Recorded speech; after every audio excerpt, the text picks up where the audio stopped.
আগামী ৮ মে অনুষ্ঠিত হবে দিনাজপুরের হাকিমপুর উপজেলা পরিষদ নির্বাচন। সরগরম উপজেলার একটি পৌরসভা ও ৩টি ইউনিয়ন। প্রতিশ্রুতি ডালে নিয়ে ভোটারদের দাঁড়ে দাঁড়ে প্রার্থী ও তাদের সমর্থকেরা। হিলি প্রতিনিধি আনোয়ার হোসেন বুলুর রিপোর্ট, জানাচ্ছেন প্রতিভা দাস। উপজেলা পরিষদ নির্বাচনের আর মাত্র কয়েকদিন বাকি।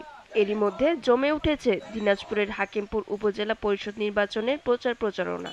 চেয়ারম্যান পদে প্রতিদ্বন্দ্বিতা করছেন ৩ জন প্রার্থী।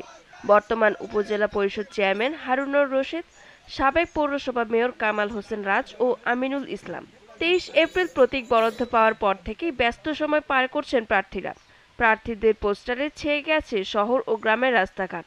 পাশাপাশি চলছে মাইকিং, সেই সাথে ভোটারদের দাঁড়ে দাঁড়ে ভোট প্রার্থনা করছেন প্রার্থীরা। গত ৫ বছরের জনগণের সঙ্গে যে আমার ভালোবাসা আদান প্রদান হয়েছে, এতে আমি শতভাগ আশাবাদী যে হাকিমপুর উপজেলায় বিপুল ভোটে ইনশাল্লাহ টেলিফোন মার্কার বিজয়। জালিয়াতি না হয়, ভোট গণনা যদি সঠিক হয়, ভোট দানটা সঠিক হয়, ইনশাল্লাহ 100% আমি আশাবাদী। যদি আমি চেয়ারম্যান ইনশাল্লাহ হই, আমি জনগণকে নিয়ে রাস্তাঘাট বিভিন্ন উন্নয়নমূলক কাজ জনগণকে সঙ্গে নিয়ে করব।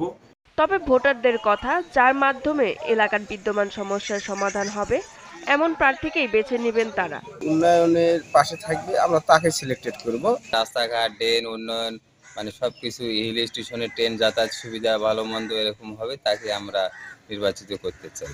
এদিকে ভাইস চেয়ারম্যান ও মহিলা ভাইস চেয়ারম্যান পদে বিনা প্রতিদ্বন্দ্বিতায় নির্বাচিত হয়েছেন বর্তমান ভাইস চেয়ারম্যান শাহিনুর রেজা ও মহিলা ভাইস চেয়ারম্যান পারুল নাহার।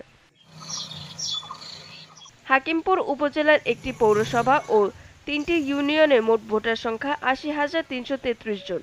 এদের মধ্যে নারী ও পুরুষ ভোটার সংখ্যা প্রায় সমান। প্রতিভা দাস, জিটিভি নিউজ।